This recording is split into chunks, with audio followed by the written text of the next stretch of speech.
Supposed to be live now. Better add this one in. Okay, we're all Yeah, live. we're on live.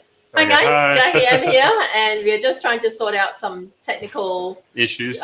issues because I'm trying to figure out how to. Okay, it doesn't matter. We can add you here, and I just want to make sure that there's no feedback because Yeah. Maybe turn off the. If you have camera open, just turn off the I've turned off the audio. audio camera. Yeah. I'm just gonna go check.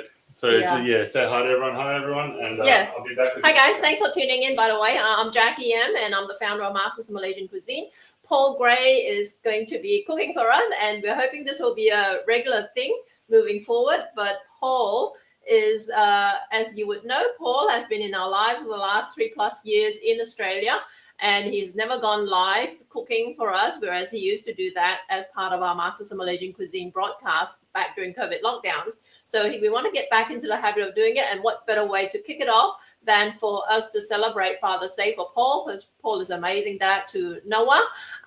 And we thought we would cook something that he really likes to eat, which is steak. Okay, steak is not my specialty by any stretch of the imagination. So we thought, look, why don't we do some sort of a hybrid meal? And maybe you guys tuning in can get some tips and some ideas for your own celebration next time you have something happening, whether it's Father's Day this weekend, if you happen to be in a particular part of the world where it's being celebrated this weekend, or for any other big occasion where you've got some sort of hybrid cultures here. But Paul, like I said, loves his steak. Yes. And he's actually a real steak snob. So we're gonna see how Paul does steak. Okay, if you're Asian like me, you might have been a little bit kind of haphazard when it comes to steak because we don't know the nuances just the way, in much the same way as a lot of Westerners might not know the nuances of cooking Malaysian. So what are we making today, Paul? So basically, I mean, I don't really have a name for this whole meal or this whole dish, but steak, and it's kind of like steak and chips, but with a Malaysian twist. So we're doing the steak, sort of South African style. I don't know, it's not really South African style to cook a steak in a cast iron griddle. Usually we cook it on a braai, but I don't want to have to go outside and try and get the camera outside and everything. So I'm just basically reverse searing the steak, which is chucking in the oven on a lower heat, bringing it up to temperature, and then let it rest. And then we're going to cook it in the cast iron, which we will do now. And then to accompany that, we have, instead of chips, we have potatoes that are going to be cooked in what you described to me, the egg yolk sauce that you, salted egg yolk sauce that you get in Malaysia. In terms of bite, but but without the salted egg yolk part. Yeah. And and then obviously accompanying that is usually you have some sort of a vegetable, I would say. And acar is a perfect vegetable accompaniment for this dish. So that's basically it. So steak, potatoes, vegetables. Yeah, and by the way, Paul is having to bend forward. That's why we've got two screens actually. Yeah. Did you? Okay, cool. We've got double screen because Paul is he's 6 foot tall. Yeah, he's slightly tall, and I'm not that short, but it's very hard to get cameras to fit both of us on camera. Okay, so what we have done is Paul has actually gotten a head start with the steak. What did you do? So basically, just to get... What cut of steak? What cut of meat? By the way, I'm very, very ignorant about cooking steak, so I would usually just grab Scotch fillets. If you're anything like me, we would grab Scotch fillets from the supermarket. But he knows all the nuances. Yeah, I was going to say, the thing is, as someone who has expertise in anything, you don't really think about it in someone else's perspective. So I'm glad you actually mentioned that. I think it's probably important for me to try and think from someone who might not know that. And so basically, we were initially thinking of getting a tomahawk steak, but then we changed our mind because the place that we usually get steaks from, Australian Meat Emporium, had a special on rump cap, which I don't know if many people know of, but basically in Brazil, they call it a picanha. And basically it's the tail end of the rump. And usually what they do is they cut it up and they'll bend it over and skewer it, and you'll get it at a churrascaria. Churrascaria, that's it, yeah. Okay. And so basically they cook it over open flame using that. like on the pole. But what we're doing is we're cooking the whole thing. So basically, sort of how you would cook a roast? Well, it's sort of like a roast, but like if you had a Scotch fillet portion, you would put the whole thing in the oven and cook it to get to an internal temperature of, depending on your likeness, certain temperature. And once you've done it, you take it out, you let it rest, and then you can cut it up if you cook in the whole portion, and then you cook it to your doneness and finish off on the steak so that it has that what is called a Maillard reaction, which is like the crispiness that from cooking it on stuff. So with us, we're doing it on cast iron, but you can do it over an open flame. Whatever you're doing, because we're reverse searing it, you can let it rip as hot as you want. And you're basically just trying to get the temperature up about 10 more degrees than what it was in the oven. So the cooking on the pan actually only the internal temperature of the steak. Oh, right. And so it's really good to actually measure using a thermometer rather than measure using a sort of timing method. And so if you use a thermometer, you'll always have a perfect steak because you know what temperature it is. Like 48 degrees Celsius will always get your medium rare steak once it gets to 57 after cooking on the cast iron.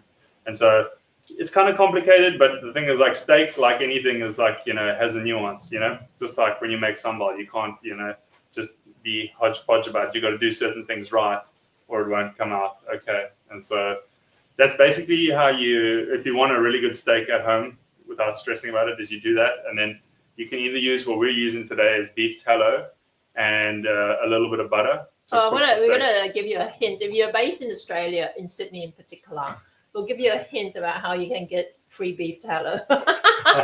Not just that, like practically next to free beef stock. Okay, anyway, yes. So we'll talk about it when we've got a little bit of downtime. Yeah, so basically, before you're going, I actually still have the steak in the oven. I haven't taken it out yet, but the steak has been in the oven at 130 degrees for about an hour now. And it should be about 48-ish degrees internally. I'm just going to check. I'm going to pull that out. Going to leave it for about 15 minutes. We can do the other things. Then it's going to go in the pan. About 2 minutes aside, depending. We'll see how it goes. And then you take it off, let it rest for 5 minutes. That's the most important part. A lot of people, I don't know if everyone realizes, is like the most important part is actually the resting. Because what happens is the juices inside of the steak recirculate. And so that's how you keep it at medium rare, medium, whatever. And basically the flavor is all the way through. Whereas if you cut it as soon as it comes off the pan, or you cut it as soon as it, anything else, all of those juices are coming out. And so it's going to be drier, won't be as tender, you're losing the flavor.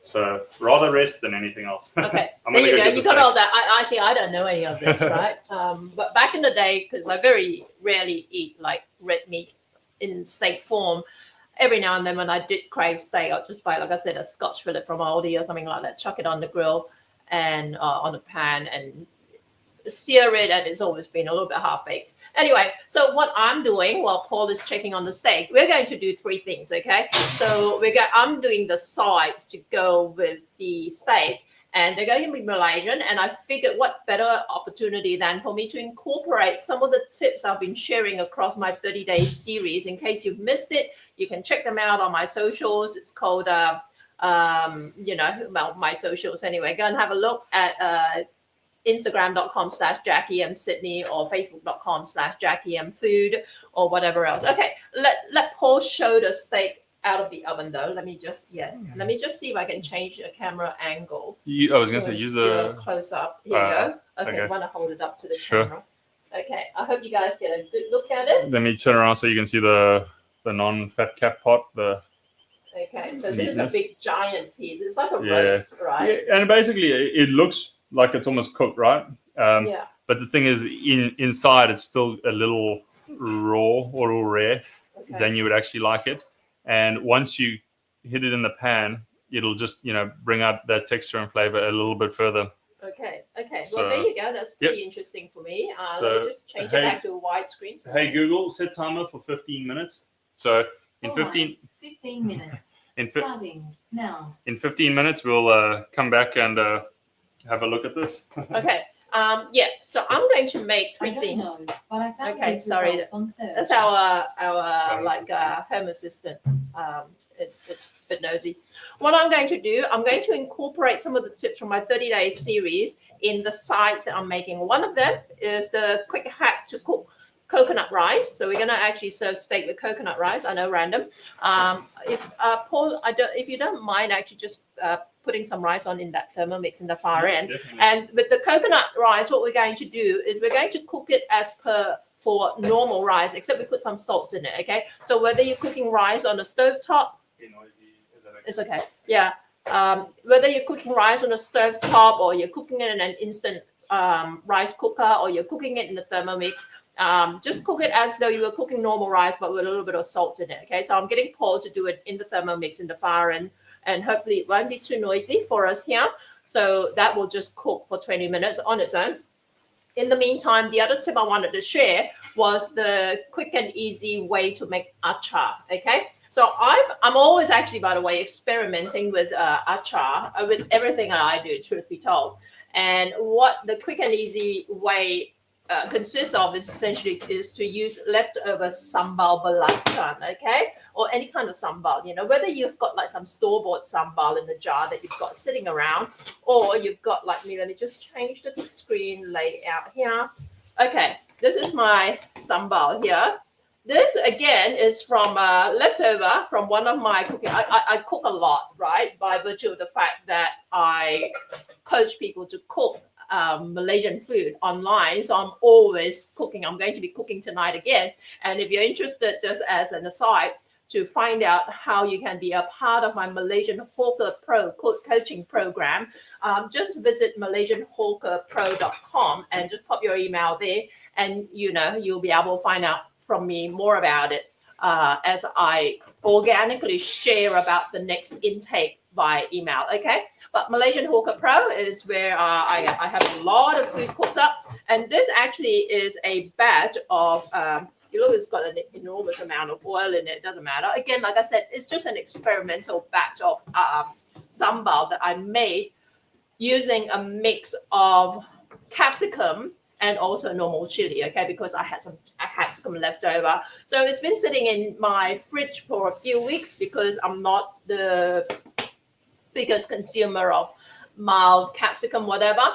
And on top of that, so we're going to use this as the base for our acar. Okay, again, like I said, you don't have to use my recipe for sambal. Just any jar of sambal you've got sitting around at home, you can use it, or you can actually buy sambal from me as well on my website jackiem.com.au. But what I've got in terms of acar ingredients, I've got cut up cabbage. I bought a whole cabbage for $2.50. Always look out for specials, right? $2.50 for a whole cabbage. This is only half of it. And what I've done for the first time is that I've actually wilted it in the microwave for about 5 minutes. Okay. So my problem with acar preparation, acar ingredient preparation, this, by the way, is a combination of carrots and cucumber. The cucumber, you cut it in half lengthwise, and then you core out the pith using teaspoons, right? You just run a teaspoon along the core, and that will get rid of the pith, and you can actually eat the pith separately, and then you cut it into these shapes, okay? Carrots and cucumber. And then what I usually do is I would boil a big pot of vinegar plus water solution. But because of the bulk of the cabbage, I would need a lot of solution, right? And it takes a while to bring like 5 liters of water to a boil, and then you're going to dish it up. It's a little bit messy. So I thought for the first time, what I might do is actually wilt this in the microwave. And I've still got the water here, a little bit of water, not too much. And I'm going to add vinegar solution to it. In fact, I'm going to actually take out some more of the water. I don't need quite as much now that I don't have the bulk to contend with, okay? So a little bit of water, it's maybe about a cup of water. And to that, I'm going to add some vinegar. This is just cheapo Australian vinegar, white vinegar, okay? Nothing fancy, like apple cider, no whatever else, okay? So vinegar, I'm going to actually just chuck this in my TM7 Thermomix, and I'm just going to bring it to a boil, okay? And let me just cover this and sort that out. Okay, I want the, what do I want? I want the kettle mode. Okay, so it's just going to bring it to a boil.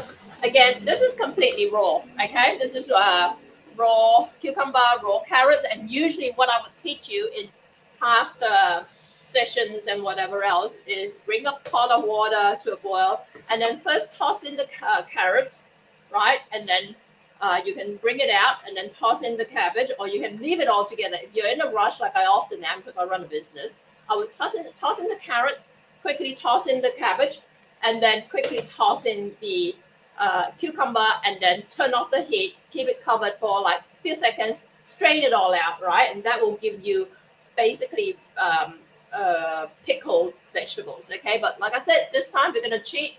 I've already zapped this to wilt it. I've left the carrots. You can remember how I say I usually chuck in the carrots first because carrots are the toughest of the three vegetables here.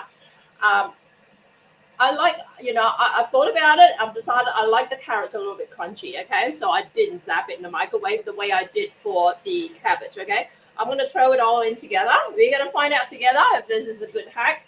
And if it is, I will tell you guys in one of my upcoming 30-day series. If it's not, then just forget this ever happened, okay?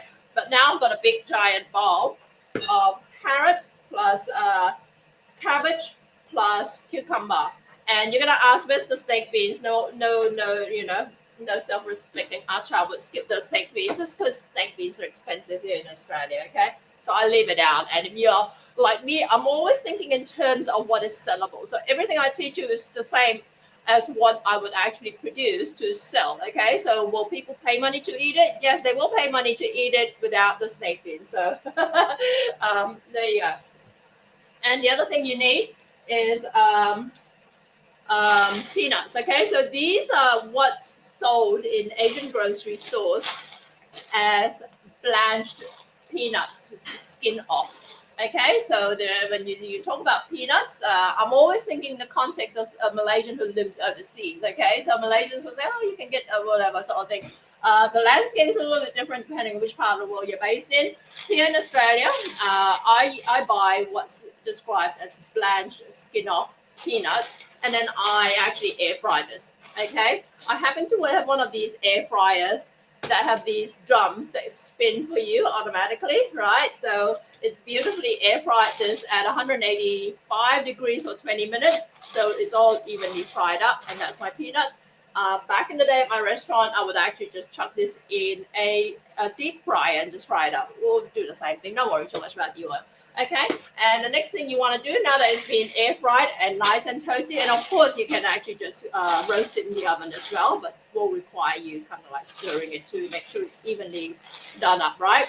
So this is my peanuts, and I'm just going to crush it just in a blender, Thermomix, whatever works for you.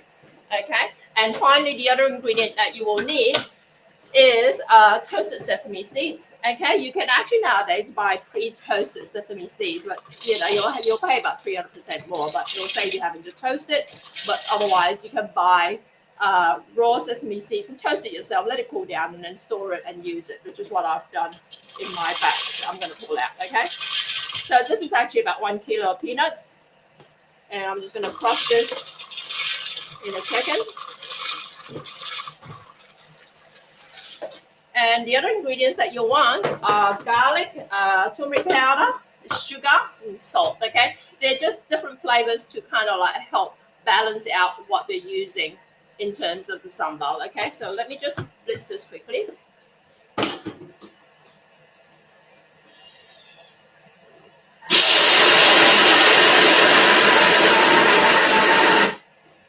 Okay, it's 3 seconds. Let's have a look.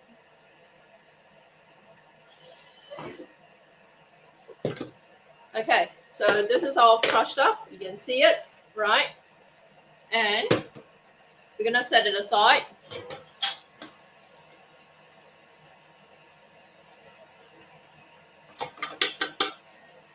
There you go. And the vinegar is just coming up in a second. And we need a fair bit of sugar. Now, this belacan, this sambal belacan does contain some belacan, which is a shrimp paste. And this is the one I've been showing you guys. I should actually be getting paid by all these brands for flogging their products on camera, you know. But this is the one I showed in one of my other videos, okay? If you feel that it needs more of a belacan-y you can actually sprinkle this in your thinger later, okay? But this is still raw, so we're not touching it. But you can. But everything else we're going to do, once we've added the sambal, is to kind of like help build the flavors a little bit more, okay? I've got some minced garlic here, okay? And well, such a big bowl of acar vegetable, medium rare for me. Oh yeah, medium rare for us too, actually, Annie. You know what? We can just show the comments on stage. And would you mind actually, you know what? We're trying to make sure, because it's been a long while between gigs for us to do live streaming, and I just want to make sure I don't kill my computer. So I've closed down all the tabs here that I usually otherwise would have open. And so I'm just going to quickly share this about our live stream. Let me just go to, So Paul, what are you up to with your steak? Okay, so basically I'm just waiting for it. I'm letting it rest. We've got 3 minutes to go. But I totally forgot the other thing we were going to do was make a peppercorn sauce. Oh yeah. And so I like a creamy sauce with my thingamajigger, by the way. Yeah, and so basically that's what I did. I just went and got the ingredients for it. Obviously, it's different for everybody. And we'll tell you soon about our beef stock, beef broth, a little hack. But what we have is, obviously I'm sharing. Obviously, I'm sharing ingredients here as well. Is garlic, cream, the beef stock.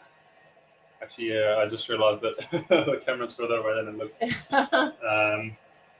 Peppercorns, obviously, and cream. Yeah, you got the cream. And then I don't know where you keep your chicken powder. Oh, yeah, our magic powder. There we go. There you go. And so, it's pretty much that simple. I'm thinking whether I should make it in the Thermomix or on the stovetop. Do you think I should just chuck in the Thermomix? Yeah, you can do. Yeah. Might as well. Sure. Okay, this is my vinegar. It's boiled. Okay, vinegar plus a little bit of water, maybe about a 20% ratio of water to vinegar. I'm just pouring it over my big thingamajigger. So usually, like I said, I would actually boil a big pot of vinegar thinger and then toss them in and quickly take them out. Okay, but we take them out so quickly that really, in my mind, we could probably just pour it over and let it sit. And we can probably cover it a little bit. Let me just get some cling wrap and cover it. I'll be right back. In the meantime, I will just get the peppercorns prepped.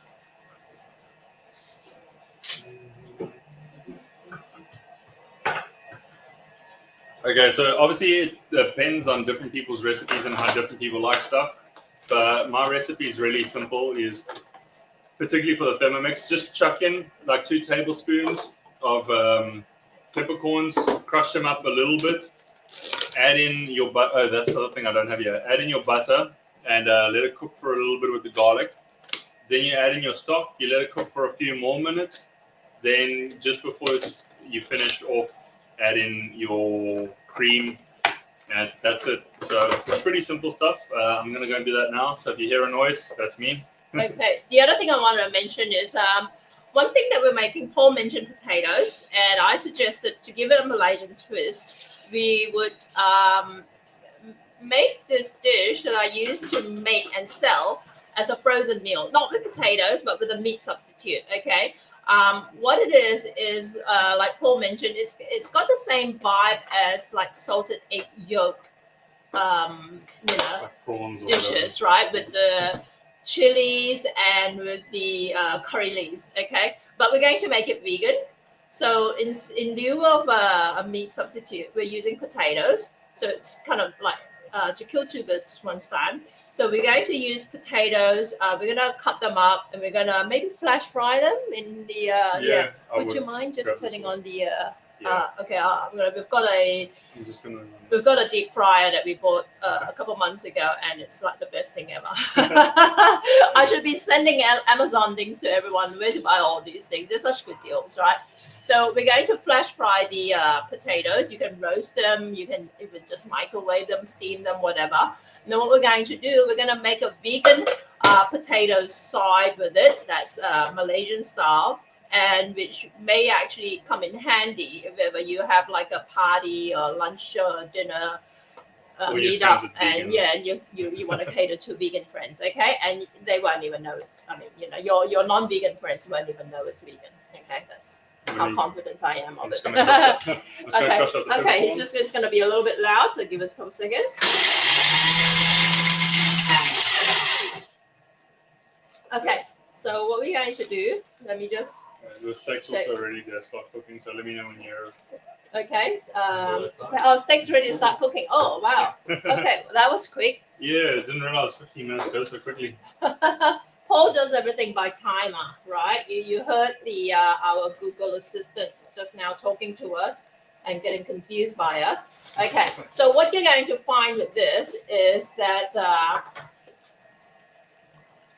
this is actually warm. It's like a warm bath here of vinegar. Okay, let me just taste test a piece of carrot. Okay, it's vinegary enough. What we're going to do, we'll leave it soaking in the vinegar. And I'm going to just quickly change the camera angle for a minute so that you can see what I'm doing there from my end. Overhead. Okay, so I've got the vinegar. I've got my leftover sambal, very super oily. Again, like I said, we're always experimenting, so everything comes out a little bit different. I'm going to add a bit of salt here.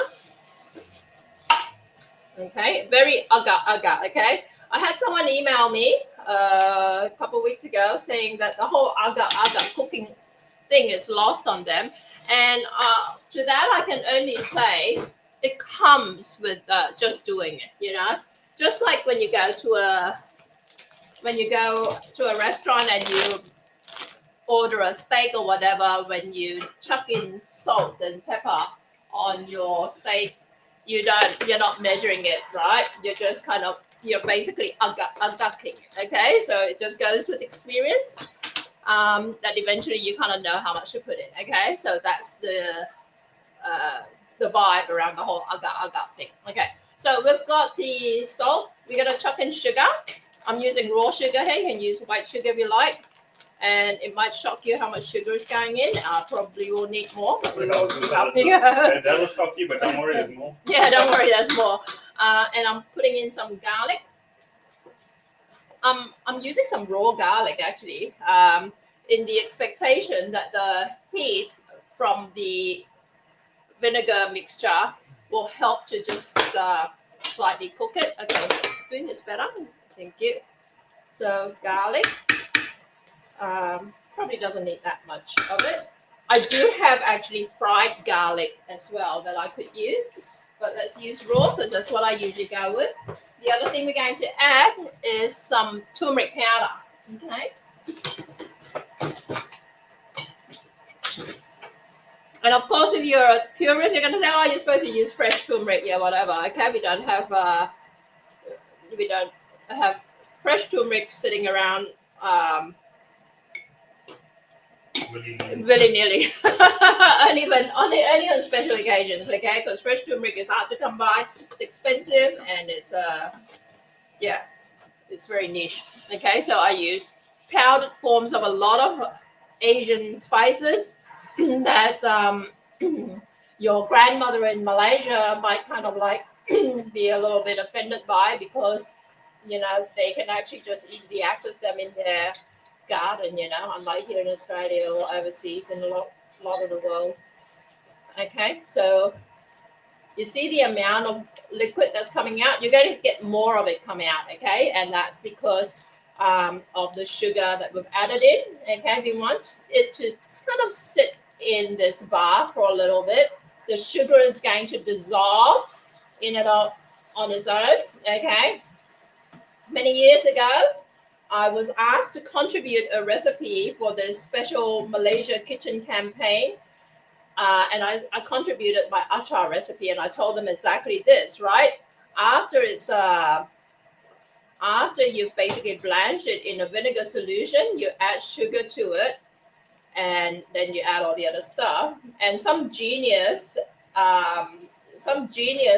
editor decided to edit my recipe so that the sugar, instead of going in now, went in the big pot of vinegar and water solution, 5 liters of it, right? And had, so the recipe was published without being cross-checked with me, because some genius thought they knew Malaysian cooking than someone who sells it for a living, right? And I have never forgotten that. And yes, I do have a long memory. And yes, I do take umbrage at Western, editors and whatever who have no experience in Malaysian cooking, thinking they know better than Malaysian. Okay, so you see this is slightly yellow. I could probably use a little bit more turmeric in it. I'm going to add some more, but I just gotta warn you, turmeric, too much of it can actually overpower your dish. Okay, we're aiming for the color without the overpowering bitter notes. Okay. Here you go. So just going to mix it through again. And then what we're going to do, we're going to actually strain out the liquid. Not all of it, but some of it. Because too much of it and your acar will be too diluted. And too little of it will actually end up being too dry, truth be told. And I have made that mistake before, because I would, sometimes strain it until it was completely dry. And then my acar would be very, very dry. Okay, let's just taste test this a little bit. Okay, could use a bit more sugar. Yeah, like I said before,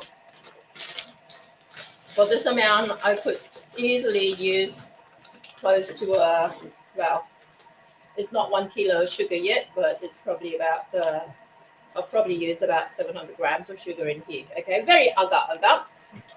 And of course, you can adapt it to your own personal preference. Okay, but we're going to tip out some of this water now. Here we go.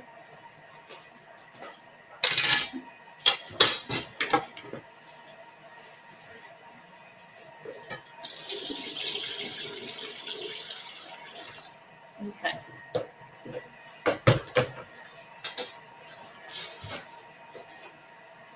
Okay, so that's how much water I've drained out of it. You can see it, right? Fair bit. We're going to chop that out. This is what we've got left. Still some water in here. And now we're going to add in the sambal, okay? So I'm going to, if you don't mind getting me a big ladle or spoon or something. Yeah. Okay, so you see this is slightly yellow. It's a little bit washed out by the webcam, but trust me, it is a little bit yellow. And Paul's rice has just gotten done. And Paul will actually show you how he does coconut rice, okay? Which is my hack from like a couple of years ago. It was a hack that I figured out after I closed my restaurant and stopped selling nasi lemak at the markets. But had I figured it out many years before, it would have saved me a lot of heartache at the markets, okay? Which one is best? Anyone's okay. Can you take a black one? Just so it doesn't use one No, like a yellow. you're going to use it for steak or not? No. Okay. Yeah. Okay, so actually, I'm going to use it for the potatoes. Okay. Sorry. No, Okay, we're going to use this.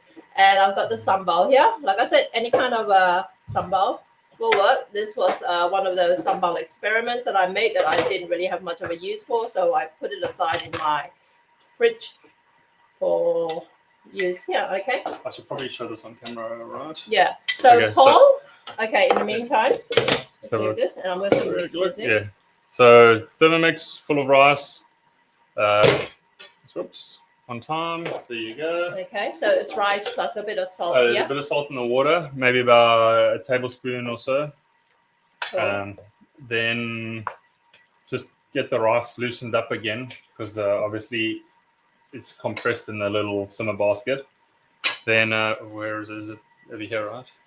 The coconut over here. But then- Sorry. This one here. Yep. Okay. Okay, and then we have I personally like to do this, so just bear with me. Because this was made with not a full amount of chili, but with half and half chili and capsicum. I'm just adding more here because to me it's not hot enough. But even if you find that you need to boost the flavor, don't be afraid to add chili flakes to it. You can do that as well.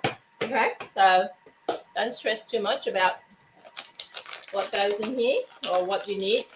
You just need to balance out the flavor. And because it's got capsicum, I can taste a slight piquant note in it, okay? And what's that mean? It means you can just adapt it further. I'm going to add more belacan to it, okay? So this is the belacan powder in one of my videos that I mentioned the other day. Okay, so add a bit more. And then, but if you've watched my 30 days videos, right, just mention what day it is these tips correlate with, okay? They're spread across multiple days, by the way. And you know what? I might feel generous and send you a prize. Okay, I'm just gonna mix this in. Okay.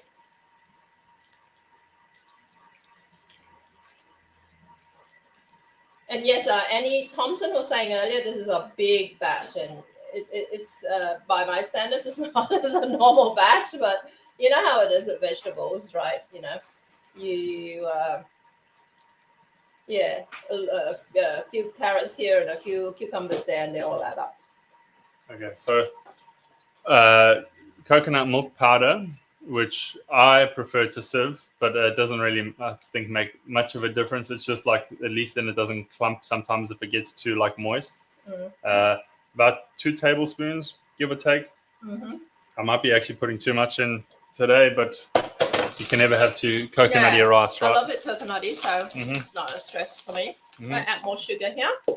And yeah, basically then all you do is literally just mix it through. So the stronger and more rigorous you are, the better job you'll do. There's not much to it other than just literally digging in and making sure you get it everywhere and, you know, swirl it around and stuff. And if you did make it in a Thermomix, and you do own a Thermomix, hopefully you have a thermo server.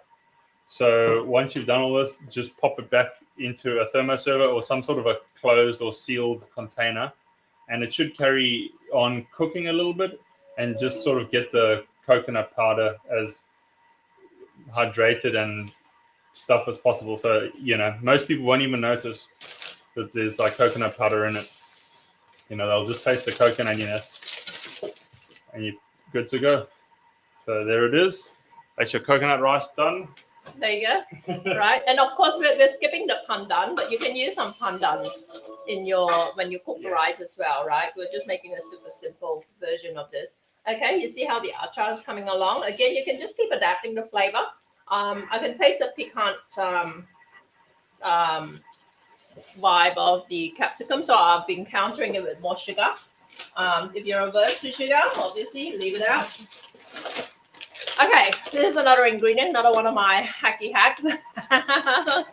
Okay, this is fried onion. Okay, I mentioned it in my videos that I use it for texture and for thickening. Okay, so let me just unrubber band this. Okay, you see fried onion. Okay, there's another cheat. I didn't mention it in my acar video, but I did mention about fried onion, generally what I use it for. So I'm using this in here to help soak up some of the liquid, also to give it texture, give it bulk, okay? Bulk is important if you're selling this. The volume is money. Yeah, volume is money. Okay, so, and of course, your traditional acar recipe will tell you to actually fry some onion in your sambal, right? Lots of onion and stuff like that. This is kind of like, I mean, the sambal that I showed you just now basically consists of chili, onion, capsicum, like I said, because that was a weirdo batch, oil, and a little bit of sugar, a little bit of belacan, right? So that's basically what the sambal is. So if ever you use another brand of sambal, just have a read of the ingredients and then just like adapt it to accommodate your acar, right? Okay, so we've added in some of the fried onion. Let's thicken it up a little bit. And of course, we're going to now add the peanuts. Okay, so these are the peanuts that I air fried earlier. And I'm going to toss it in and see if I need more. And I've got some toasted sesame seeds. It's going in as well. Okay. And Paul is going to come back on in a second to finish off searing his steak. Did you want me to preheat the stove? Yeah, if you can. Okay, If you so got- yeah, I'm just going to turn on the stove. Any particular temperature? 9. 9? Okay. So we've 11. got... yeah, 11. Uh-huh. Okay, so let's mix this through, see how it turns out, and then just adjust that, whatever else, okay? Okay, see it coming along. Doesn't this look so pretty? And acar is one of those things that are great for gifting, you know, even if you're not selling it like me. You can gift it and people will love you for it. And of course, I mean, there are people who are allergic to peanuts. You got to think of, I mean, what other kinds of nuts they can eat. You can actually even just leave out the crushed nuts, right? Some people make acar without nuts. I was going to say, it's still good enough. I mean, obviously the peanut gives it a bit of extra oomph. Yeah, but it if you gives it can't- that nuttiness. Yeah. But, you know, maybe you can try a different type of nut. One of my Malaysian Hawker Pro students, Jenny in Canada, she actually has a family who's severely allergic. So she is a pro when it comes to ingredient substitutions for allergy reasons, right? So that's what my Malaysian Hawker Pro community does. We actually not just I not only coach them to master some of the recipes from my restaurant menu from back in the day, we also actually collectively come together with our own collective like tips and stuff that work in our part of the world, in our kitchens. Okay, so if you're thinking of joining Malaysian Hawker Pro, just reach out to me, Jackie M, and I'll give you more details. Otherwise, at the very least, sign up to my email list, you know. Okay, so let's try this. Decent. Good.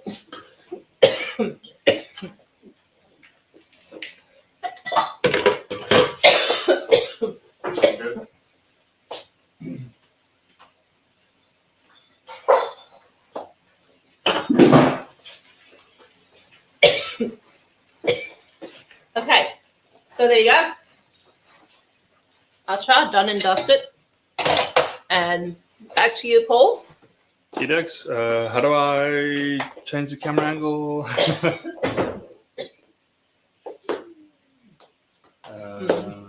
Widescreen front, right? Yep. Cool. Let me put this StreamYard on that one. For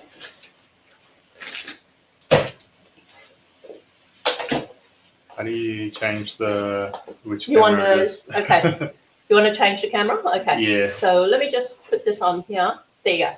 Oh no, I wanted just the one, but that one. You want that one? Okay. Let me Yeah. just remove this one. Because I think you can't see the pan from there.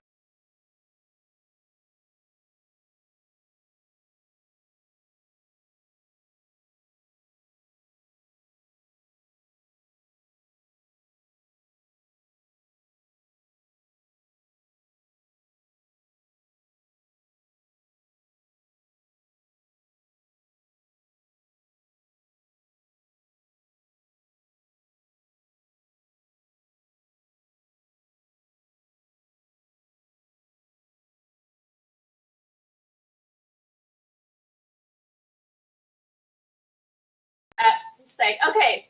Can you guys hear me? Sorry. Brad, good to see you. Hey. Christine, no audio. Catherine, how are you? Love a cooking hack. Hey, great to see you, Catherine. Kathy. I like my coconut rice. It tastes coconutty. Yep. Good point. Yeah. Sorry about that, guys. We were just stuffing around the camera angles and we lost the audio. But by the way, this is the potatoes we bought the other day. Part of the reason why we're eating steak as well is because Paul Paul is very conscious of his health, and his doctor says he's not eating enough red meat. Okay, so we've been eating steak basically like 3 days out of like 5 this week. Yeah. So that's a lot of steak in my books. And it's still lower than what I used to eat back in South Africa. Yeah, and Okay, you're using So this is beef tallow, which will tell you more about how to find, make, etc. yourself soon. And then we're gonna chuck the steak on it. One do second. we need a kind of like a cover thing? So that it doesn't splatter everywhere. Yeah. That's probably a good idea. Okay, yeah. So Paul's gonna get that, and while he's gone off camera, we bought these potatoes. We're figuring things out as we go along, as I think a lot of people at home are as well. They bought these potatoes. They're called Spotlight, and they say they contain 25% less carbs. And Paul was googling it from the grocery shop aisle the other day to figure out if they would make good chips, right? And he got assurance courtesy of our AI overlords that yes, these will make perfect chips. And we used it to make chips the other day, and no, they weren't perfect. Yeah, actually quite terrible. Probably because I think Paul missed the fine print where it said they need to be all potatoes. Okay, so I guess we're supposed to have. This is completely new to me, by the way, because I have no like context in terms of like cooking a good like steak meal, right, and all this thingamajigos. But nonetheless, it basically suggested you were supposed to let the potatoes get old before you use them for. Because basically it's like there's too much moisture in them. Yeah. And so like what I know, and from what I sort of used to know, was that like the starch was the problem. So like you would have to de-starch your potatoes to get them crispier, like when you fry them. But actually that isn't the whole truth. Like that helps add that extra crisp, but the water is also a problem. Yeah. But anyway, that's part of the reason why we're using my Malaysian recipe for the potatoes today. But I mean, they're not bad potatoes by any stretch. It's just we probably weren't doing it right. But anyway, Brad from Twitch, isn't that amazing? Yeah. I haven't been on Twitch for like years, and Brad was just a kid when, You're back on he there. first started showing up in my stream. So fabulous to catch up with you again, by the way. And okay, let me just cut this off camera and chuck it in the deep fryer just to kind of like fry it, soften it up so that I don't have to spend too much cooking this. And I'll be back, but I'll let Paul take over. Yes, let this rip. Let me first just make sure. Which camera are we looking at? Let me see if I can do this. I remember there used to be a thing. Oh, wait, hold on. I figured it out. Okay, so you can see me and I can see you guys. Okay, so basically, you can. It's basically what I'm doing now is I'm actually just patting the steak dry. So one of the most important things for steaks in general is that whenever you want to cook them, particularly like the frying parts, is you want them as dry as possible, because if they're not dry, they aren't able to build up that crust in the same way. So you'll see I'm just like, I actually wrapped it in a paper towel, but now I'm just dabbing it with a paper towel to get the last few sort of like moist areas out.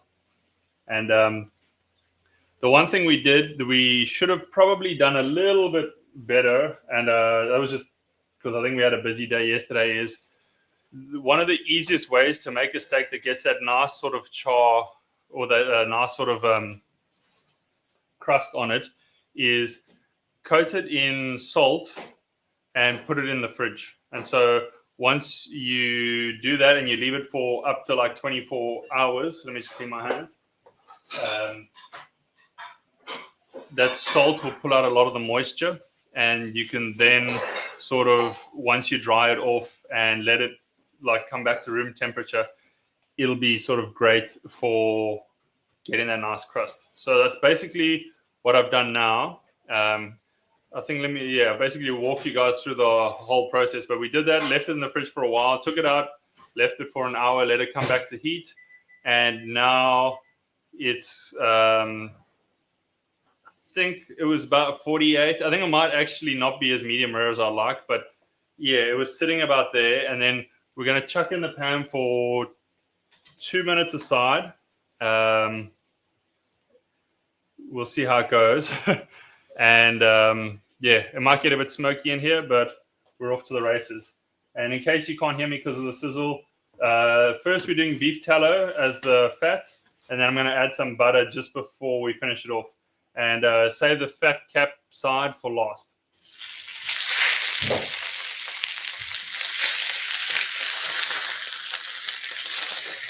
Yeah, you can hear this. There was still a little bit of a moisture.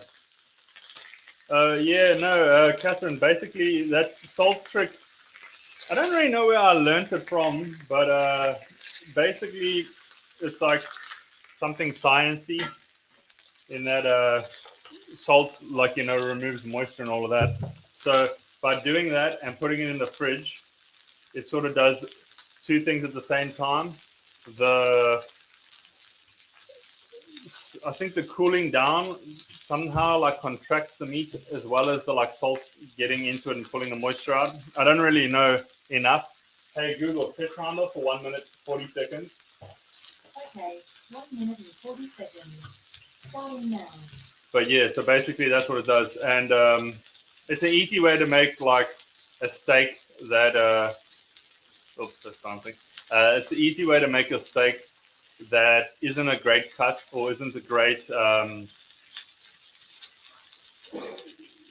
piece of meat a lot better, and it's also like a good way to make the most out of a piece of meat. Is you do that and like it'll level up your steak quite a lot. It's one of those things that like if you want to impress somebody and you don't know anything about steak, it's kind of more of a science than it is an art. So all you need to do is you need to work out the weight and the thickness of your cut, and then from there sort of adjust your cooking method.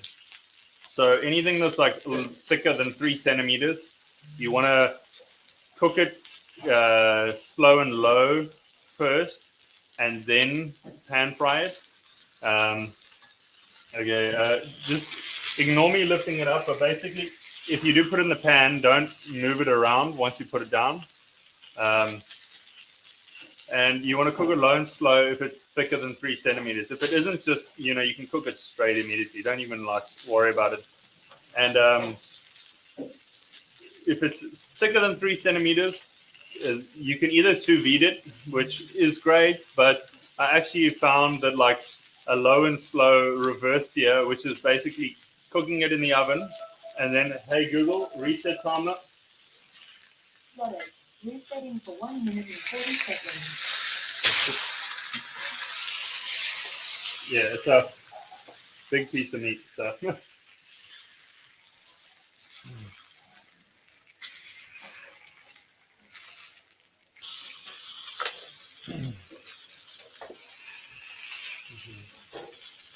Yeah. The one thing is basically our cast iron pan and these stoves, for some reason, seem to sort of create like a scalding effect, which I'm not really the biggest fan of.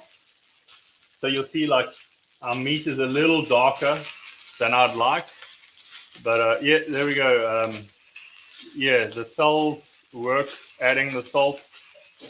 The water will go to a place with the less salt. Yeah. So basically, yeah, science.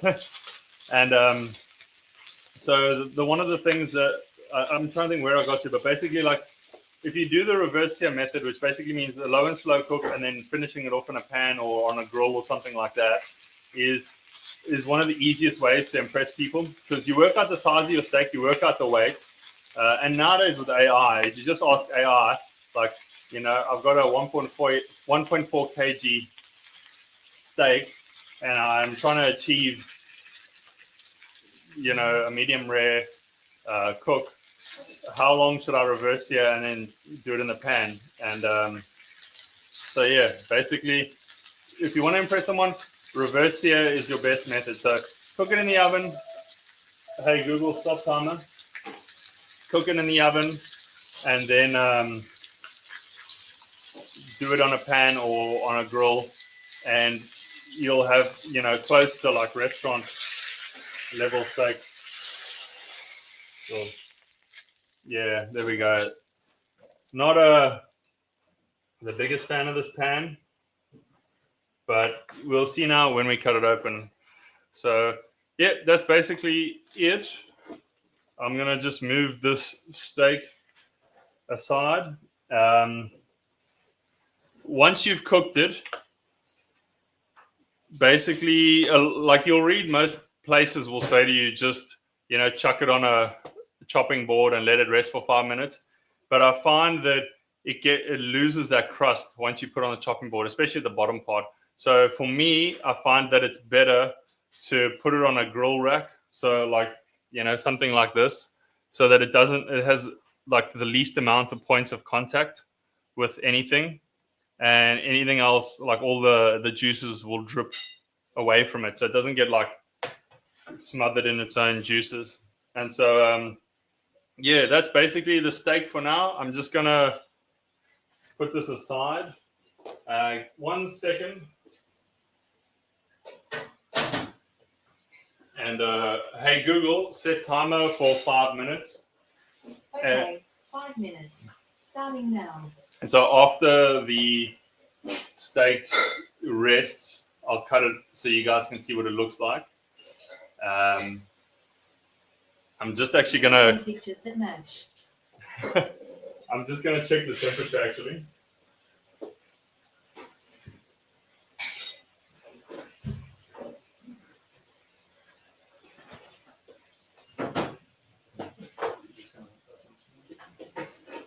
Okay, so I'm back, and I have just chucked my. Let me just change. It's very weird for me to talk to the different camera. I've just chucked my my potatoes in the deep fryer. I actually zapped it in the microwave because the deep fryer was still off when I got to the kitchen. So I just turned on the deep fryer and then chucked the potatoes in the microwave for 5 minutes covered. And now that they're out of the microwave, they're basically softened up, some liquid moisture pulled out of it, and I've just basically strained out the moisture and chucked it into the deep fryer. It will reduce the amount of time it needs to fry up. And the other ingredients I'm going to need, because we're going to make this vegan, well, we're kind of like not, because we're going to use tallow, because we got all this tallow. I'm going to tell you how we got all this stuff actually, by the way. But obviously, pretend it's not tallow. Do you still need this, by the way? No, I was going to take it away now. Okay, I'm going to use it for potatoes. Yeah, go for it. So we're going to use up Paul's cast iron thingamajigger with the tallow, but we're going to pretend it's vegetarian oil, okay? And then we're going to get some garlic, lots of garlic. And to make it vegetarian / vegan, we're going to actually use, in lieu of what do you call it? Cream, we're going to use coconut milk. Okay, we're going to use coconut milk, and we're going to add curry leaves. Okay, these are dried curry leaves. Fresh is better, but I've only got dried. And also, we're going to use, in lieu of chicken powder, my my magic powder, we're going to use mushroom seasoning, which I've talked about in a separate 30 days video as well. So, and we also add a hint of sugar as well. Okay, would you mind just bringing out the coconut cream from the fridge? Sure. And also a dash of pepper. And also, if you've got both-side chilies, you can actually, you know what? Actually, I think we do have chilies, if you don't mind getting it from that bag with the lettuce.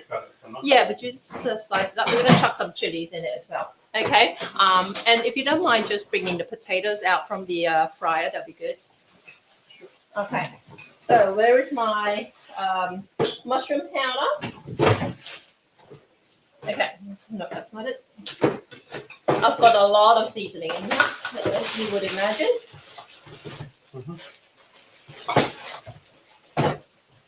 How many chilies? Maybe just 1 or 2 would be enough. Maybe, yeah. Okay.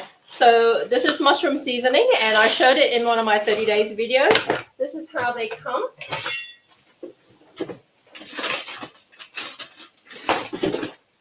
Okay, and by the way, again, this is the same recipe that I used to use for one of my frozen meals. I used to, back when I had my restaurant, I used to produce a range of frozen meals, right?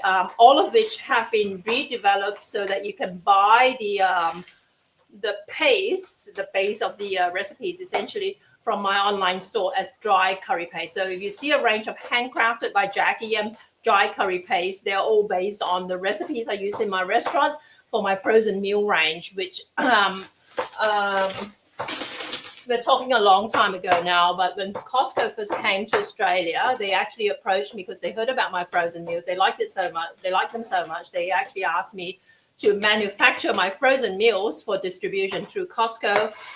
Nothing came of it because they needed me to build a factory, get it like all kinds of certified, and I was just a dinky little 35-seater restaurant, and I wasn't interested in going in scaling to that level, right? If you want to, my background is in IT. If you want to actually work for yourself, there are lots and lots of different ways to do so. Do you want to go so big that you have you turn into a manufacturer, or do you want to do your own thing? And I chose the latter, essentially. Okay, so in the space of food, there are lots of different ways you can actually slice and dice the space of food, but there'll always be opportunities to produce food and be. Hey Google, reset timer for 5 minutes. And be, All right. Change the time. be self-employed through the space of food, though not necessarily opening a factory or whatever else. Okay, and that's actually part of what we try and stop. Hey Google, stop. That's actually what we try and lean into when we coach people in my Malaysian Hawker Pro program. I help them to pursue what they want to Hey do. Google, stop. Once they learn how to cook, Okay, so these are the potatoes that we've cooked up. I'm just going to change my second camera so that you can see what's happening. Just check the string out because I think I might have had the. Oh no, Sorry, yeah. Never mind. Okay. Okay, so with the way cells work, adding salt to water. Okay. Yeah. Everyone's asking him about steak. See, there's so much about steak that I don't know, that people don't know about. Okay, so we've got the oil here. I haven't bothered to strain it actually because it's good oil, right? Yeah. Should we take it out, or it'll be a bit dark? Okay. It's up to you. Yeah. Yeah, There might be a little bit too much. Do you have a spoon that I can actually just? I can get one quickly. Okay. Yeah. Sure. Yeah, So we're using coconut cream. My mushroom seasoning, mushroom seasoning just to keep it vegetarian/vegan. And if you need to know where to get it, you can buy them at Asian grocery stores. And a lot of Westerners who are vegan may not realize this, but the whole vegetarian space actually has been around for a long, long time in Asian culture, right? In Chinese culture. So a lot of Asian grocery stores actually have dedicated aisles or dedicated shelves, depending on the size of these stores, that actually. That's good. Okay. I was going to say, you want me to pull more off? If you don't mind. Okay. That basically cater to vegetarian ingredients. Okay, we're talking about mokko. Yeah, it is very dark. Yeah. Okay, I'm glad he poured it out. I couldn't see from the cast iron how the lard had actually gotten really dark. So I'm glad that we're going to get from fresh. Yeah.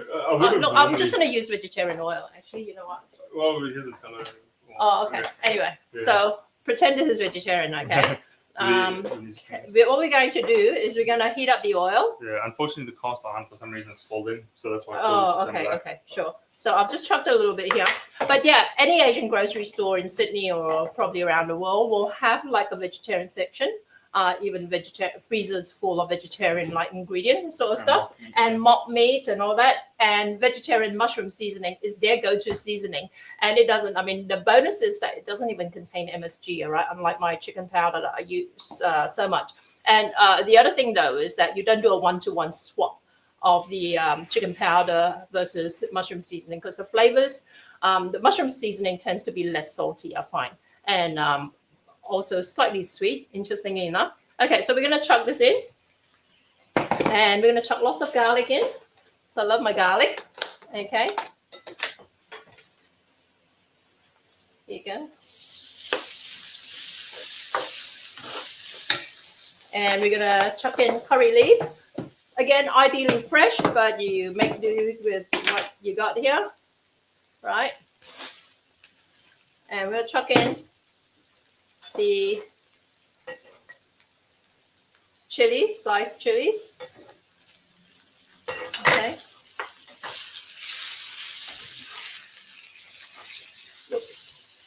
You cook this up, and you can add a pinch of sugar. What did you want? But I Okay. don't want us to be the focus. I want the thing to be the focus. Okay. Paul is very fascinated by all these live streaming tools and whatever, because he's like, before we went live, he's like, oh, I've never used XSplit before, and this is a mushroom powder, and but Paul is actually a techie himself, so he doesn't, he just like his specialty is in other stuff than live streaming. My whole thing is live streaming. Okay, we're gonna add some coconut cream. I was gonna say take video editing on good, but live streaming is a whole different ballgame. Yeah, speaking of video editing, Paul actually edited the latest video we've got up on our members, our MOMC YouTube channel, which you can find at youtube.com/@MOMC Masters of Malaysian Cuisine, right? And it's actually a video that was filmed nearly 2 years ago when Martin Yan, the American Chinese TV chef, was in town. We did a number of activations for him. Activation is such a weird word. Yeah, weird word, right? I don't like to use words that people use nowadays, but we did a number of events with him essentially. And we filmed it all, and Paul has edited the video, so you should check it out. You can find it on the YouTube channel. Yeah, you can find it at the YouTube at MOMC channel. Okay, so this is thickened up. I'm just going to quickly taste test this. I add a little bit more mushroom seasoning. And don't forget to leave a comment if you haven't already. And let us know where you're watching from. Brad said hello, and Christine and Annie and Kathy. And by the way, I'm going to be cooking with my Malaysian Hawker Pro students tonight. We do it twice a week. And the great thing about it is that it basically forces you to get in the kitchen. You don't actually have to cook, but you know, the fact that everyone else in the Zoom session is cooking kind of helps you to participate and helps you to stretch your, your cooking muscles, right? And also you pick up a lot of tips from it. And that's what we do in Malaysian Hawker Pro. If ever you think you're interested to join us and you want to actually just check out what we do during these what we call open kitchen hour sessions, let me know, and I'll be happy to send you an invite to join us. Yes, I watched the video. Chef One, very good and very proud of our produce and fresh seafood. Good job, Paul and Jackie. Thank you so much, Christine. Yeah, I'm just gonna bring that up on screen. Yeah, thank you so much. That's very kind. It was actually a really eye-opening thing to do because we got to see a lot more of Sydney and everyone that makes Sydney. Yeah. So yeah, I was gonna say, so one thing that I really appreciate is that Sydney has a very strong immigrant community or strong immigrant communities, and how they impact Australia. Yeah. The interesting thing about Sydney is that we don't just have Chinatown. We have multiple Chinatowns, and they're all slightly different. So we try to feature them best we could in that video. Though, because of a lot of constraints, a lot of things were done on the fly. We may not have been able to cover as much as we would have liked, but yeah.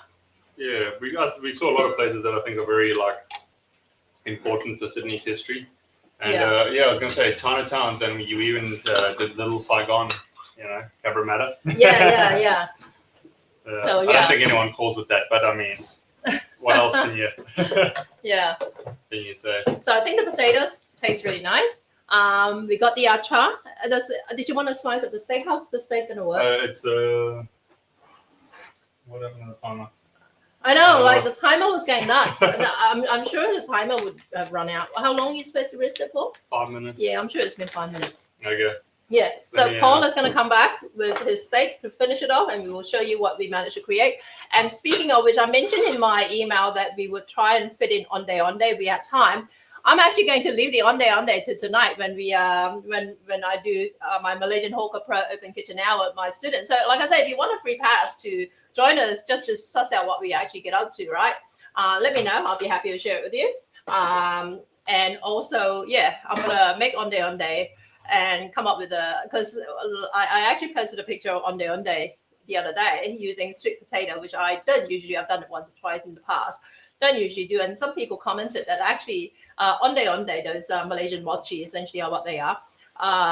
Tend to go hard if you don't eat them right away. And some people were saying that using sweet potato actually will help it stay soft.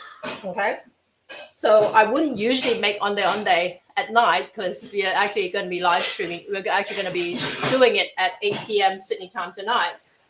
Because we wouldn't be able to eat it till tomorrow. But I'm going to test out that theory that it does actually help it to stay soft. Okay, so I'm going to make it tonight and we're going to eat it tomorrow and report that if it does stay soft, right? So that will be a new discovery for my Malaysian Hawker Pro students as well, if we manage to achieve that. Yeah, so we're just waiting for Paul to come back to finish off the steak and we're going to taste it and report on how it all tastes. Right, okay, just let me change my screen layout for a sec. Hang on. Just bringing the Okay, to dish up. so we've got the rest. Yeah, so we've got the giant bowl of acar. All right, we've got the potatoes, and Paul is going to prepare the steak. Coming through. And I am going to, and we've got the rice as well that we're going to serve it all up with. Mm-hmm. And then we're going to eat lunch. Eat the rice. Here we go. Okay, let me just get rid of the acar mix thing. But if you've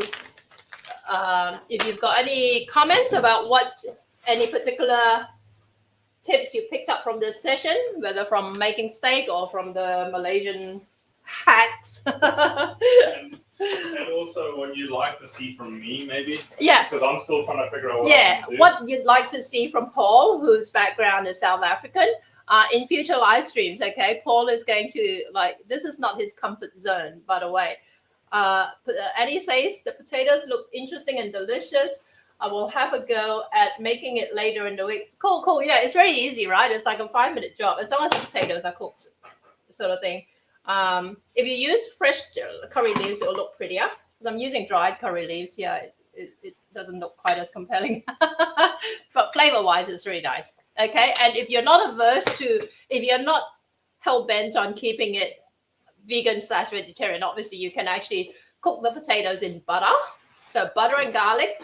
And then use cream, all right, in lieu of coconut cream. I'm using all those ingredients because we wanted to keep it vegan, which I actually used to produce a range of vegan frozen meals. Actually, I mean, is there anything I haven't done? Probably not a lot. Just by virtue of the fact that I've been around for 33 years in the Malaysian food scene in Australia, in terms of running a Malaysian food business. So I've covered a lot of weird angles with my food. Okay, so let's bring Paul back in with the steak, and I'm going to change the camera angle, and so you can see what he's doing. Okay, so we've got the right camera angle here. Let me just change the layout. Here you go. Okay. Hoping it's not overcooked. Because yeah, I worry about these things, particularly because we don't have a proper thermometer. Oh, here we go. Because we don't have a thermometer that you can stick into the meat anymore, it makes it hard to sort of play that game. But I'm a big fan of agar as a concept, but with certain things, the precision of time and things like that just make it a lot easier to sort of nail it every time. So that's a bit hot. Let me just move this over here. And let's pull this. I forgot this was a thing on StreamYard called solo layout. So you can have the one screen showing, okay, but not pulling the other people out. Yeah.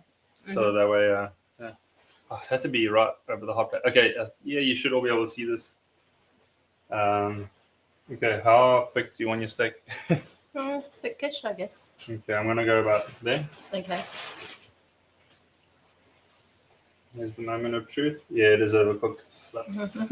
Told you. Keep it vegan, you have a big piece of steak joint. Yeah, that's true. Let's not question it. Is that pretty so good? Yeah. I think it's okay. From my own personal things, here you go. You have a look at that. I think it's okay. Yeah. Do you slice it up or you just serve it like this? So basically, like what I would do, depending on who's eating, but cut it up like that. Right. And so basically, because you see where the grain is, and then so when people eat it, like they'll cut it this way. Really? And so they cut it, yeah. Okay. And so, yeah. Christine says it looks perfect. Okay, I will. Okay. Do you want to cut it up and serve it up? I was going to say, did you want me to? Yeah, so that's your little one, and then I'll take the bigger. And then the rest I'll just leave. Yeah, I won't cut yet. So, here we go. And yeah, there we go. I think we actually, you know what, we could have waited a little longer. I think it might have still been a little hot because you can see like whatever. Sure. But still, yeah, that's not bad. Yeah. Mm-hmm. But okay, there we go. So what? What cut of steak do you want to just tell everyone what cut of steak? Yeah. So if you guys haven't, if I didn't tell you guys earlier, and I would have just gone and bought Scotch fillets. Like I said, that's my go-to because I know nothing about steaks. Well, the thing is, it's not a bad go-to. Okay. Scotch fillet is a good cut of steak. I always prefer like ribeye or Scotch fillet. So okay, it's the same thing, just the different part. The Scotch fillet is just without the outer cap. Okay. Yeah. So ribeye, Scotch fillet, you can't go wrong. And but what was this cut again? This is a rump steak. Rump. And basically, it's a rump cap, which is the end of the. Okay. Does that mean it's tastier? So yeah, I was gonna say it's tastier. So basically, like it depends on your different cuts, but there's two things you're looking for. Either you want tender, either you want it to be tender, or you want it to be flavorful. And so, if you have a fillet, like filet mignon, that is a tender as you can get, but it doesn't have that flavor. Whereas the ribeye or what do they call it in Australia? Something fillet, Scotch fillet. Scotch fillet is the more flavorful, and it's still pretty tender. But then you get like a sirloin or a porterhouse or something like that, which is a lot more flavorful. I personally am not the biggest fan, but of those. And then you get like rump, which is reasonably tender and also pretty flavorful. So there's that balance, and it depends on like what you like. If you like the texture in your mouth, go to your fillet. If you want the flavor, ribeye, Scotch fillet, rump steak, those are always your go-tos. But yeah, there's all kinds of different steaks for different kinds of purposes, and so there's more than just that. But yeah, that's a good place to start. I might write a blog post about this actually, and also finally. Going back to the whole idea of the tallow, how we got our own, how we got tallow, and secondly, bone stock. Okay, so this again is in one of my 30 days videos where I talk about the hack that I use to buy cheap cuts of meat. Right, with the caveat being that the cuts of meat I use in my cooking may not necessarily be available at Western butchers or fish shops and whatever.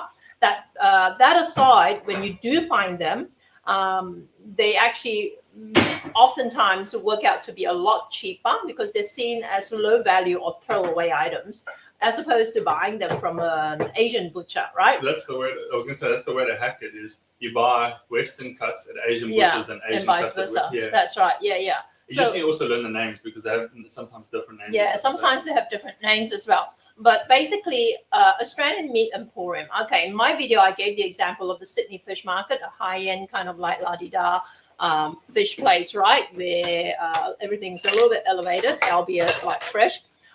the Australian meat emporium is basically the same vibe, right? Everything is like the wagyu this, wagyu that, and everything is like. So that's why we went looking for tomahawks and realized that no, we don't want to spend $150 on a piece of tomahawk, right? And we ended up with the rump cap. But what we found at the Australian meat emporium as well, like beef bones.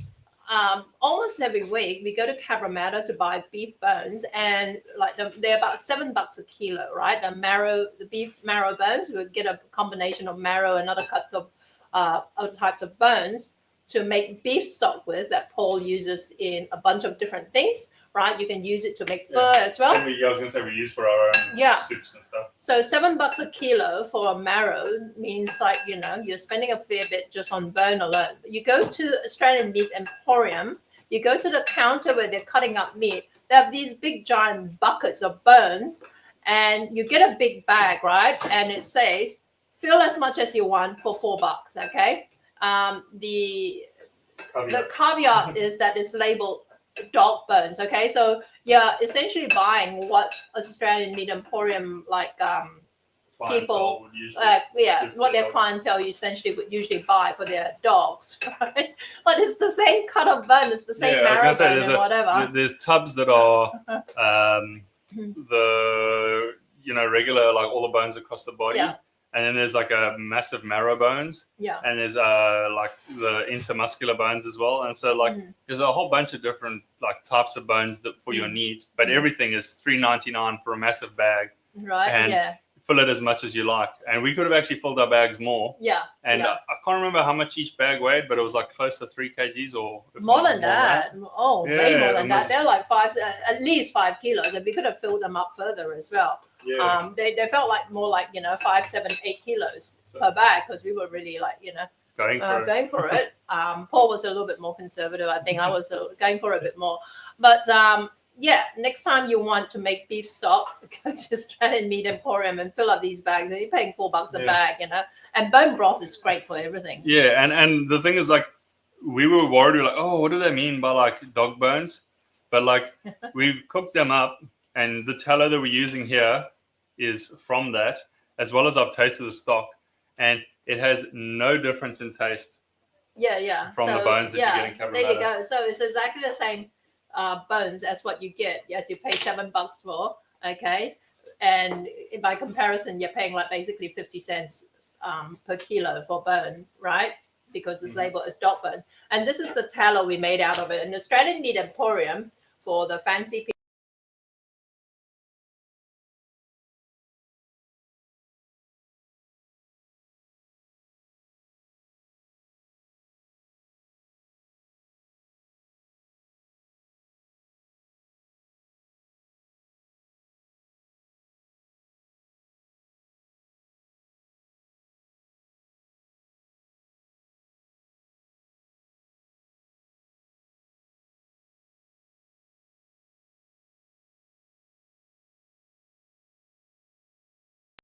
okay, sorry about that. Can you hear me okay now?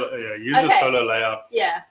Solo layout. Just the little button next to it. Okay, sorry, you can hear me now. Sorry about that. We were stuffing around because, like I said, Paul's decided to add an additional camera. But this kind of a thing of tallow at the Australian Meat Emporium, slightly larger than this, costs $15, right?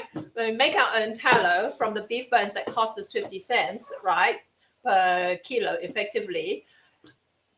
We also, once we boil up the beef, we skim off the fat and we get tallow ourselves. Okay?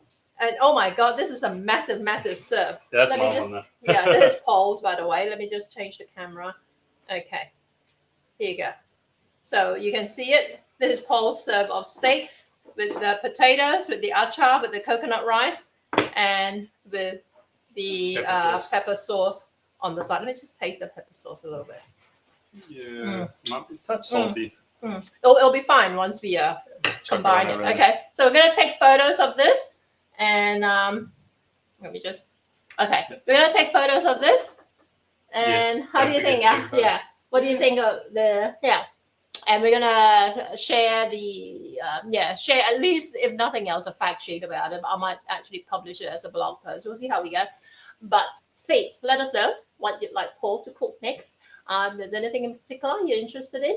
Yeah, I'm honestly myself interested in like anything. You can go Malaysian, it can go Asian, it can be South African if you want me to do South African food. Yeah. I'm still figuring out what I want to do with this series. So Yeah. I just know I want to be on camera and like try some things out. So we'll see how it goes. And lunchtime. So let's. Yeah, it's lunchtime. So selamat makan.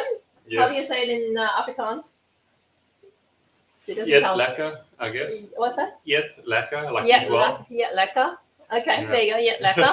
Okay, see you guys. Thanks for joining us, and we'll see you next time. Yeah, ciao.